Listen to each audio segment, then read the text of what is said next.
புத்தாண்டு நல்வாழ்த்துக்கள். அதாவது நம்ம தமிழர்கள் தமிழ் புத்தாண்டை தான் நம்ம வந்து விசேஷமாக கொண்டாடணும் அப்படின்ற ஒரு அமைப்பில் வந்துட்டு இந்த தமிழ் புத்தாண்டு அப்படிங்கிறது வரக்கூடிய ஏப்ரல் 14ஆம் தேதி தொடங்க இருக்குது. நம்மளுடைய தமிழர்களுடைய ஒரு பண்பாட்டில், நம்மளுடைய கணித முறைகளில், நம்மளுடைய சாஸ்திர முறைகளில் முன்னோர்கள் வகுத்து கொடுத்தது எது அப்படின்னு கேட்டிங்கன்னா சித்திரை 1 தான் நமக்கு தமிழ் புத்தாண்டு. பிறக்க போகிற தமிழ் புத்தாண்டு இந்த சித்திரை 1 அப்படிங்கிறது விஸ்வாசு வருடம். அதாவது 60 வருடங்கள் தமிழருக்கு பிரபவ விவ சுக்ல பிரமோத்துத பிரமோத்பத்தி ஆங்கிரச ஸ்ரீமுக பவ யுவ தாது ஈஸ்வர வெகுதானியா அப்படின்ட்டு 60 வருடங்கள் தமிழ் வருடங்கள் கொடுக்கப்பட்டிருக்கு. அதில் 39வது வருடமானது விஸ்வாசு வருடம். இந்த வருடத்தை நோக்கி தான் நம்ம அடியெடுத்து வைக்கிறோம். நம்ம தமிழர்களுடைய கலாச்சாரப்படி பல்வேறு மதங்களும் பல்வேறு இனங்களும் பல்வேறு கலாச்சாரங்களும் இருந்தாலும் இந்த உலகத்தினுடைய ஆதி கர்த்தா, ஜோதிட சாஸ்திரத்தினுடைய ஆதி கர்த்தா அப்படிங்கிறவங்க தமிழர்கள் தான். அப்படிங்கிறதுல எல்லளவு கூட மாற்றம் இல்லை. அப்படிங்கிறத நீங்கள் நல்லா புரிஞ்சுக்கணும். இந்த உலகத்துக்கு சாஸ்திரத்தையும் நாள்காட்டியும் வான சாஸ்திரத்தையும் தொகுத்து கொடுத்தவங்க யான்னு கேட்டால் நம்ம தமிழர்கள். நம்ம தமிழ் புத்தாண்டை நம்ம மற்றவங்களுக்கு கொடுத்துட்டு மற்றவங்களுடைய கேலண்டர் எடுத்து நம்ம பயன்படுத்திக்கிட்டு இருக்கோம். இது மிகப்பெரிய ஒரு தவறு.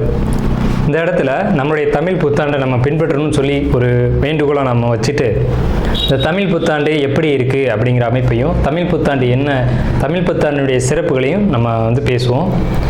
நாள் என் செய்யும் வினைதான் என் செய்யும் என்னை நாடி வந்த கோள் என் செய்யும் கொடுங்கூற்று என் செய்யும் கூரேசர் இருந்தாலும் சிலம்பும் சதங்கையும் தண்டையும் சண்முன் தோளும் கடம்பும் என் கண்முன் வந்து தோன்றினேன். அதாவது நம்மளுடைய தமிழ் கடவுள் அப்படிங்கிறவர் முருகன் தாங்க. அகத்தியருக்கு தமிழை கற்றுக் கொடுத்தவர் யாருன்னு கேட்டிங்கன்னா முருகன் தாங்க. முருகன் தான் தமிழ் கடவுள். அதாவது அவருடைய பிறப்பு வேணா நம்ம வந்து சிவன் பார்வதி அப்படி இப்படின்னு நம்ம சொல்லலாம். ஆனால் தமிழுக்கென்ற ஒரு கடவுள், தமிழினுடைய ஆதி கர்த்தா அப்படிங்கிறவங்க யாருன்னு கேட்டிங்கன்னா முருகன் தான். ஸோ அதனால் நம்ம முருகனை வணங்கி நம்ம இந்த பதிவை தொடர்வோம். சித்திரை 1 அப்படிங்கிறது ஏப்ரல் 14ஆம் தேதி ஆங்கில கணக்குப்படி. ஆங்கில கணக்கை தயவு செஞ்சு யாரும் எடுத்துக்க வேணாம். ஆங்கில நாள்காட்டி தவறானது தான். இது வந்து நம்ம சவால் விட்டே சொல்லலாம். ஒரு 15 நாட்கள் ஆங்கில நாட்காட்டியில் காணாமல் போய் அதை தேடி கண்டுபிடிச்சி அதுக்காக நாட்களை திருத்தின ஒரு வரலாறு நம்ம வரலாறு இருக்குது. நல்லா தெரிஞ்சுக்கோங்க. இன்னையிலேருந்து இன்னும் நூற்றுக்கணக்கான வருடங்களுக்கு கிரகணத்தை ஆதி காலத்திலே குறித்து வச்சுருக்காங்க நம்ம முன்னோர்கள். ஸோ அப்படிப்பட்ட நம்மளுடைய தமிழ் வருடப்பிறப்பான விஸ்வாச வருடப்பிறப்பு எப்படி நடக்குது அப்படின்னு பார்த்தீங்கன்னா, திங்கட்கிழமை அன்னைக்கு பிரதமை திதியில் சுவாதி நட்சத்திரத்தில் வஜ்ரம் நாமயோகத்தில் கௌளவ கரணத்தில் பிறக்க இருக்குது. இந்த சித்திரை 1 தாங்க கேரளாவில் ஐயப்பனுக்கு நடை திறப்பு முதல்ல நடக்கக்கூடிய நாள். அப்படின்னா சித்திரை விசு அப்படின்னு சொல்லுவாங்க. விசு அப்படின்னா சமப்படுத்துதல் அப்படின்னு பேர். சித்திரை விசு அப்படிங்கிறத கேரளாவில் விசேஷமாக கொண்டாடுறாங்க. ஏன்னா நம்மகிட்டேருந்து பிழிஞ்சு போன ஒரு மொழி வந்து மலையாளம் அப்படிங்கிறது. சரி, விஸ்வாசு வருடத்துக்கு நம்ம முன்னோர்கள் என்ன விளக்கம் கொடுத்துருக்காங்க அப்படின்னா, விஸ்வாசு அப்படின்ற சொல் வந்துட்டு நேர்மை, நீதி, செல்வம் அப்படின்னு உயர்ந்த ஒரு அர்த்தத்தை வச்சுருக்காங்க. நம்மளுடைய தமிழ் மொழிக்கு நம்ம தமிழ்லேயே அர்த்தங்கள் தேட வேண்டிய ஒரு காலகட்டம் வந்தாச்சு. சரி, இந்த விஸ்வாசு வருடம் அப்படிங்கிறது நேர்மை, நீதி, செல்வம் அப்படிங்கிற ஒரு அர்த்தத்தில் வருது இந்த சொல் அப்படிங்கிறது. இந்த விஸ்வாசு வருடத்துக்கு உண்டான பலன்களாக நம்ம முன்னோர்கள் என்ன சொல்லியிருக்காங்க அப்படின்னு பார்த்தீங்கன்னா, விஸ்வாசு வருடம் தன்னில் வேளாண்மை ஏறும், பசுமாடும் மாடும் பழிக்கும், சிசு நாசம், மறையோர்கள் வாழ்வார்கள், மாதவங்கள் மீறுமே, மற்றுலகில் உண்டு மலை அப்படின்னு சொல்லியிருக்காங்க. மற்றுலகில் உண்டு மலை அப்படின்னு முடிக்கிறாங்க.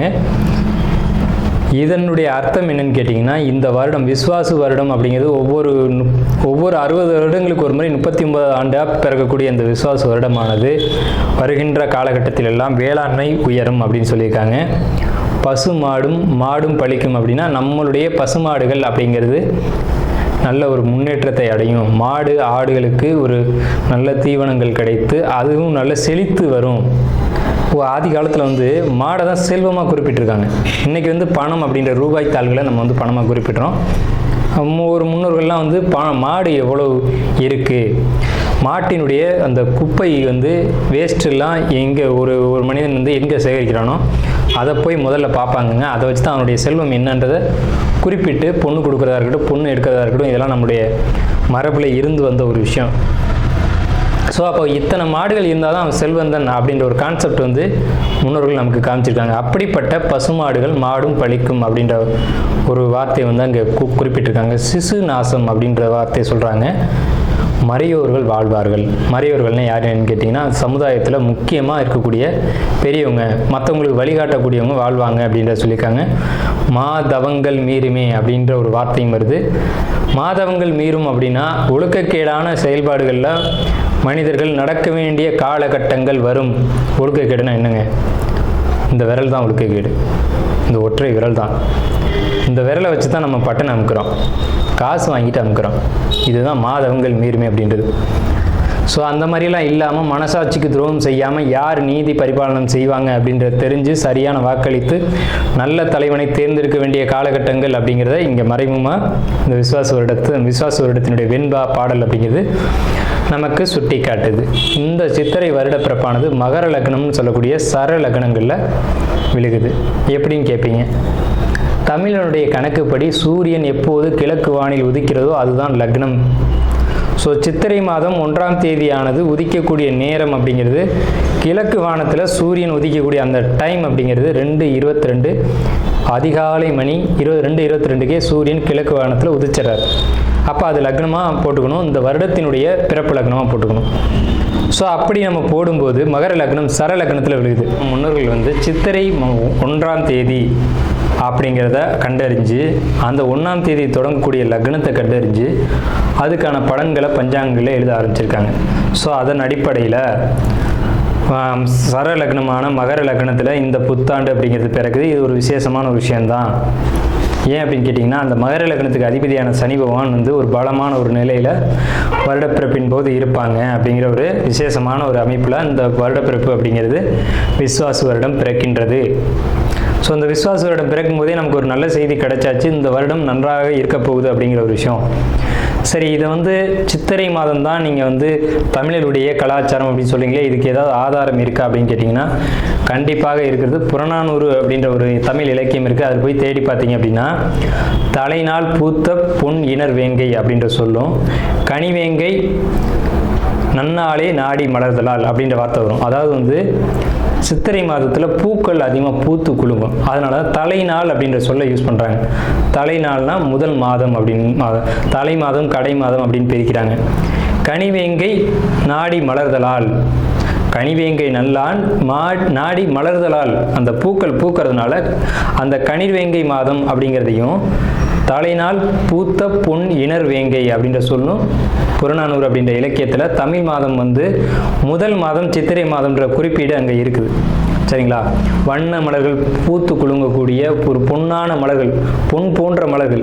இன்றைக்கும் கேரளாவில் ஒரு மஞ்சள் நிறத்தில் தங்க நிறத்தில் பூக்கக்கூடிய பூக்களை பறித்து அவங்க விசேஷத்துக்கு சித்திரை 1 அன்னைக்கு கொண்டாடுறாங்க. அவங்க தமிழ் பண்பாடை பின்பற்றுறாங்க அப்படின்றத இதை நீங்கள் தெரிஞ்சுக்கலாம். சரிங்களா? இப்போ இந்த சித்திரைக்கு அதிதேவதை யாருன்னு கேட்டிங்கன்னா மகாவிஷ்ணு. மகாவிஷ்ணு தான் காக்கக்கூடிய கடவுள் அப்படின்னு சொல்கிறாங்க. மகாவிஷ்ணு எங்கும் நிறைந்தவர் அப்படின்னு சொல்கிறாங்க. சரிங்க சார், சித்திரை மாதம் விசேஷங்களை கொண்டாடலாமா அப்படின்ற ஒரு கேள்வி வரும். 100% கொண்டாடலாம். ஏன்னு கேளுங்க. இதுக்கு உதாரணம் ராமர் தான். ராமர் பட்டாபிஷேகம் ஏற்ற மாதம் எதுன்னு கேட்டிங்கன்னா சித்திரை மாதங்க. அப்போது விலக்கப்பட்ட மாதங்கள் அல்ல, இது விசேஷத்துக்கு ஏற்றுக்கொள்ளப்பட்ட மாதம் எதுன்னு கேட்டிங்கன்னா சித்திரை மாதம்தான். பகவத்கீதையிலே ஒரு வார்த்தை வருது, ருதுக்களில் நான் வசந்த ருதுவாக இருக்கிறேன் அப்படின்னு கிருஷ்ணன் சொல்கிறார். நம்மளுடைய வாக்கியம் இல்லை, இது பகவானுடைய சொல். அப்போ வசந்த ருது அப்படின்றது எதுன்னு கேட்டிங்கன்னா சித்திரை 1 தான் வசந்த ருதுவினுடைய தொடக்கம். வசந்த காலம் அப்படிங்கிறது வெயில் காலம் அப்படின்னு தான் பேர், கோடை காலம் அப்படின்னு பேர். வசந்த காலமானது சித்திரை வைகாசி, இந்த 2 மாதத்தையும் வசந்த காலம் அப்படின்னு குறிப்பிடுறாங்க சமஸ்கிருதத்தில். அப்போ இந்த வசந்த காலம் எனக்கு பிடித்த ருது அப்படின்னு சொல்கிறாரு கிருஷ்ணர். ஸோ ராமர் பட்டாபிஷேகம் ஏற்றுக்கிட்ட ருது எது அப்படின்னு கேட்டிங்கன்னா சித்திரை மாதம். அப்போ சித்திரை மாதம் புது வீடு வாங்கலாம், புது வீடுக்கு கிரகப்பிரவேசம் பண்ணலாம், புது மனை எழுப்பலாம், மனை சம்பந்தப்பட்ட விஷயங்கள், மங்கள காரியங்கள், இது எல்லாம் செய்வதற்கு உகந்த மாதம் சித்திரை மாதம். விஸ்வாச வருடம் மூல நட்சத்திரத்துக்கான பலன்கள். முதல்ல பொருளாதார பிரச்சனைகள் அப்படிங்கிறது இந்த ஆண்டு உங்களுக்கு கிடையாது. ரெண்டாவது விஷயம், தந்தை வழி உறவுகளை பொறுத்த வரைக்கும் கவனமாக இருக்கணும். தந்தை கிட்ட ஒரு கருத்து வேறுபாடோ அல்லது தந்தை வழி சொத்து உங்களுக்கு கிடைக்கிற ஒரு சிக்கலோ கண்டிப்பாக ஏற்படும். அதே மாதிரி உங்களுக்கு பழைய வாகனங்கள், பழைய வீடு, ஏதேனும் ஒரு ப்ராப்பர்ட்டிஸ் வாங்கக்கூடிய அமைப்பு அப்படிங்கிறது உங்களுக்கு நிச்சயமாக அது செகண்ட் ஹேண்டாக தான் வரும். அது வாங்கக்கூடிய அமைப்பு அப்படிங்கிறது இருக்குது. கணவன் மனைவிக்குள்ளே பொறுத்த வரைக்கும் கருத்து வேறுபாடுகள் அப்படிங்கிறது இருக்குது. பயணம் மூலமாக வருமானம் அப்படிங்கிற ஒரு அமைப்பு மூல நட்சத்திரத்துக்கு கண்டிப்பாக உண்டு. இந்த விசுவாச இடத்துல ஹெல்த் இஷ்யூஸ் வர்றதுக்கான வாய்ப்புகள் உண்டு. உடம்பை நல்லபடியாக பார்த்துக்கோங்க. வருடம் தனுசு ராசிக்கு புத்தாண்டு பலன்கள். நாள் என் செய்யும் வினைதான் என் செய்யும் என்னை நாடி வந்த கோள் என் செய்யும் கொடுங்கூற்று என் செய்யும் கூரேசர் இருதாலும் சிலம்பும் சதங்கையும் தண்டையும் சண்முன் தோளும் கடம்பும் என் கண்முன் வந்து தோன்றினேன். அதாவது தனுசு ராசி இவங்களுக்கு இந்த விஸ்வாச வருடம், தமிழ் வருடம் மொத்தம் 60 இருக்குது. பிரபவ விபவ சுக்ல பிரம்மோத்துத பிரம்மோத்பத்தி ஆங்கிரச ஸ்ரீமுக இப்படி 60 வருடங்களில் 39வது எண்ணிக்கையில் வரக்கூடிய வருஷத்துக்கு பேர் தான் விஸ்வாச வருடம். இந்த விஸ்வாசு அப்படின்ற சொல்லுக்கு வந்து செல்வம், நேர்மை, தூய்மை அப்படின்ற ஒரு பொருள்லாம் இருக்குது. அப்படிப்பட்ட இந்த விஸ்வாச வருடத்தில் என்ன வெண்பா கொடுத்துருக்காங்க அப்படின்னு பார்த்தீங்கன்னா, விஸ்வாச வருடம் தண்ணில் வேளாண்மை ஏறும், பசுமாடும் மாடும் பழிக்கும், சிசு நாசம், மரியோர்கள் வாழ்வார்கள், மாதவங்கள் மீறுமே, மற்றுலகில் உண்டு மலை அப்படின்னு சொல்லியிருக்காங்க. அதாவது பொதுவாகவே 12 ராசிக்கும் ஏற்றமுடைய ஆண்டா இந்த ஆண்டு வந்து சொல்லப்பட்டிருக்கு. மறையோர்கள் வாழ்வார்கள் அப்படின்னு, வேளாண்மை உயரம் அப்படின்னு, ஆடு மாடுகள் அதிகமாக வந்து தங்களுக்கு தீவனம் கிடைச்சி நல்லபடியாக வாழும் அப்படின்ற ஒரு கருத்தை சொல்லி இந்த ஆண்டினுடைய வெண்பாவை கொடுத்துருக்காங்க. இந்த மாதிரி ஒரு சுபமான ஒரு ஆண்டு அப்படிங்கிறது வந்து குறைவான ஒரு அமைப்பு தான். ஸோ அப்படிப்பட்ட இந்த 39வது வருடம் விசுவாச வருடத்தில் தனுசு ராசிக்காரங்களான உங்களுக்கு என்ன பலன்கள் அப்படிங்கிறத நம்ம பர்டிகுலராக பார்ப்போம். இந்த வருடத்தினுடைய கிரக நிலைகளை கொண்டும் உங்களுடைய ராசியை கொண்டும் நம்ம இந்த பலன்களை பார்க்குறோம். தயவு செஞ்சு இந்த வீடியோ ஸ்கிப் பண்ணாமல் முழுமையாக பாருங்கள். அப்போ தான் நம்ம என்ன சொல்ல வரோம் அப்படின்றது தெரியும். உங்களுடைய பொன்னான நேரத்தை ஒதுக்கி பாருங்கள். ரெண்டாவது, நம்ம சேனலில் வந்துட்டு ஆன்மீகம், ஜோதிடம், பரிகாரம், வாஸ்து, ராசி பலன் இப்படி பல்வேறு வீடியோக்களை பதிவிட்டு வரோம். உங்களுக்கு பயனுள்ள வீடியோக்கள் இது எல்லாமே. தயவு செஞ்சு நேரம் ஒதுக்கி இந்த பரிகார வீடியோக்களாக இருக்கட்டும், ஆன்மீக வீடியோக்களாக இருக்கட்டும், ராசி பலன் வீடியோவாக இருக்கட்டும் பார்க்கும்போது உங்களுக்கு கண்டிப்பாக உங்கள் வாழ்க்கையில் ஒரு திடமாக இருக்கும். உங்களுக்கு வந்து ஒரு வெளிச்சம் திடமாக கிடைக்கும் அப்படின்றத சொல்லி நம்ம இந்த வீடியோக்குள்ளே போகிறோம். முதல்ல தனுசு ராசினா என்னங்க? 12 ராசிகள் இருக்குல்ல, தனுசு ராசிக்கு மட்டும் என்ன சிறப்பு? இது தாங்க 9வது ராசி. ஒரு ஜாதகத்தில் 9ஆம் இடம் அப்படிங்கிறது ஸ்பெஷல். என்ன சிறப்பு அப்படின்னு கேட்டிங்கன்னா, அதுக்கு பேர் தான் பாக்கியஸ்தானம்னு வச்சுக்கோங்க. கல்யாணம் ஆயிடுச்சா, எனக்கு அந்த பாக்கியம் கிடைக்கல அப்படிங்கிறாங்க. குழந்தை இருக்கா, எனக்கு அந்த பாக்கியம் கிடைக்கலங்கிறாங்க. அப்போ பாக்கியம்ன்ற விஷயத்தை வந்து எங்கே பதிச்சு வச்சுக்கோங்கன்னா 9ஆம் இடத்துல. காலபுருஷனுக்கு 9வது ராசி தாங்க தனுசு ராசி. அப்போ பாக்கியத்தை தேடி தான் எல்லாருமே ஓடிக்கிட்டு இருக்காங்க. அப்படிப்பட்ட பாக்கியம் எல்லாமே நிறைஞ்ச ராசி தனுசு ராசி. இந்த ராசிக்கு மட்டும் என்ன சிறப்பு ஏற்றம்னா அதுதான் ஏற்றம். அந்த ராசிக்கு தான் அவ்வளவு சிறப்புகளும் கொடுத்துருக்காங்க. இயற்கையாக அந்த ராசிக்கு தான் அற்புதமான பலன்களை அதிகபட்சமாக வழங்கியிருக்கு. ஏன்னா இது முழு சுபரான குருபவனுடைய வீடு அப்படிங்கிறதும் ஒரு கான்செப்டு. ஸோ இந்த ராசி மட்டும் ஒருத்தருடைய ஜாதகத்தில் பலம் அடைஞ்சிச்சு அப்படின்னா அவர் வாழ்க்கையில் கஷ்டங்கிறத அவர் பார்க்க போகிறதே இல்லை. தனுசு ராசியோ தனுசு லக்னமோ குடும்பத்தில் எங்கே இருந்தாலும் சரி, அது யோகமான வீடுன்னு பேர். இதை யாராலையும் மறுக்க முடியாது. சரிங்க சார், இவ்வளோ ஏற்றம்லாம் சொல்கிறீங்க, எங்களுக்கு என்ன இப்போ நடக்கும் அப்படிங்கிறத தெரிஞ்சுக்கிறோம் அப்படின்ற ஆர்வம் உங்களுக்குள்ளே இருக்கலாம். நம்ம அதை தான் இப்போ டிஸ்கஸ் பண்ண போகிறோம். சரி, நம்ம முதல்ல வந்துட்டு நீங்கள் எந்தெந்த விஷயங்கள்லாம் கவனமாக இருக்கணும் அப்படிங்கிறத சொல்லிடுவோம். ஃபஸ்ட்டு வேலை விஷயம், ஹெல்த்து, தொழில், கடன் வாங்கிறது, எதிரிகள், இந்த மாதிரியான விஷயங்கள், வம்பு வழக்கு, பக்கத்து வீட்டுக்காரன், இவங்கள்ட்டெல்லாம் நீங்கள் கவனமாக இருக்கணும். இவ்வளோ நாள் ரொம்ப அந்யோன்யமாக வாழ்ந்துருப்பீங்க. இங்கேருந்து சாம்பார் போகும், அங்கேருந்து சட்னி வரும். ஆனால் அவனே பகையாளியாகி நிற்பான்.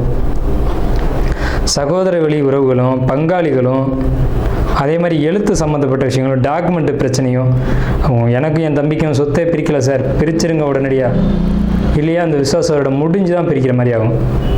இந்த விசுவாச வருடத்தில் அந்த இதை நீங்கள் எழுதி சரி பண்ணணும்னு போனீங்கன்னா வலுவான சிக்கலை மாட்டிக்கிங்க. எழுத்து சம்மந்தப்பட்ட சிக்கல் உங்களுக்கு இப்போ காத்துட்ருக்கு. எச்சரிக்கையை முதல்ல சொல்லணும்னு சொன்னால் அந்த எச்சரிக்கை தான் இது. ஸோ சகோதரன் இவ்வளோ நாளாக அப்படியே அண்ணன் சொன்னால் நான் மாற மாட்டேன்னு நிற்பான். அவன் இன்னைக்கு இப்போ மிகப்பெரிய எதிரியாக மாறி நிற்பான். ஸோ இந்த மாதிரியான ஒரு பிரச்சனை.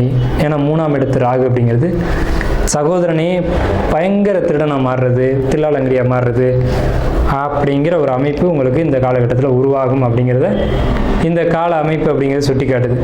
சரிங்க சார், இப்போ 4ஆம் இடம் நல்லா இருக்கா அப்படின்னு பார்த்தோம்னா 4ஆம் இடத்துல சனி இருக்காங்க. ஸோ சனி பலம் தான், அங்கே ஒன்றும் பலகீனம் இல்லை. அந்த விஷயங்களை பொறுத்த வரைக்கும் அம்மா உடல் நலத்தில் மட்டும்தான் எச்சரிக்கையாக இருக்கணும்.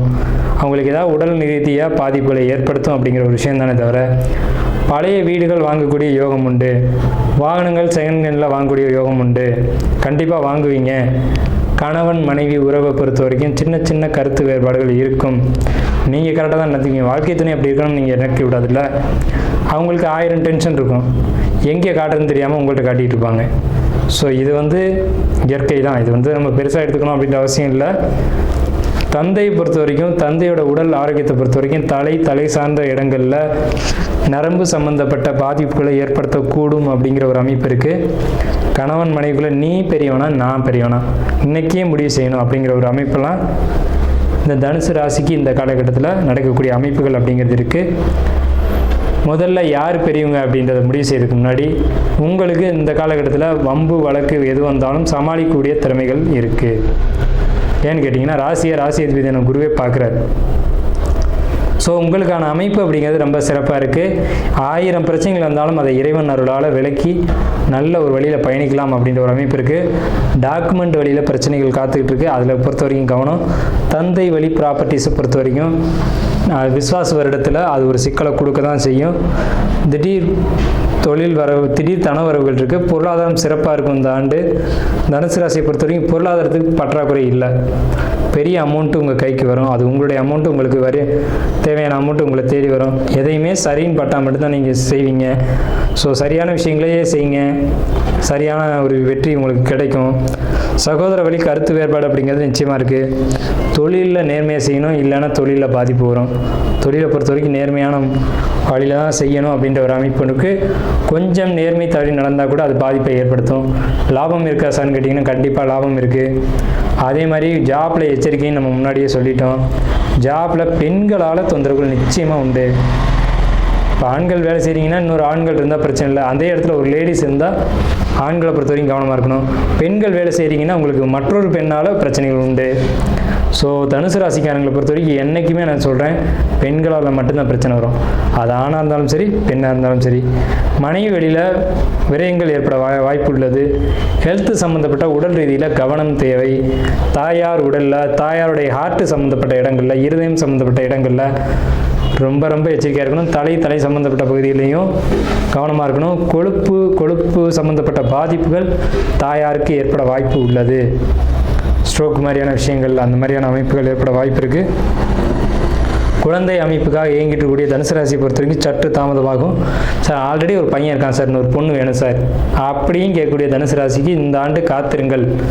நல்ல ஒரு இந்த ஆண்டினுடைய இறுதியில் உங்களுக்கு குழந்தை வரம் அப்படிங்கிறது கிடைக்கும். அது நீங்கள் என்ன குழந்தை கேட்குறீங்களோ அது உங்கள் ஜாதக ரீதியில் அதன் அடிப்படையில் கிடைக்கும்.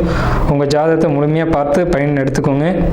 பயணங்களை குறைச்சிக்கோங்க. மனைவியும் கூட்டு தொழில் கூட்டாளிகள் இவங்களை பொறுத்த வரைக்கும் கவனமாக தான் இருக்கணும். மனைவி கிட்ட வாயை குறைச்சிக்கணும்.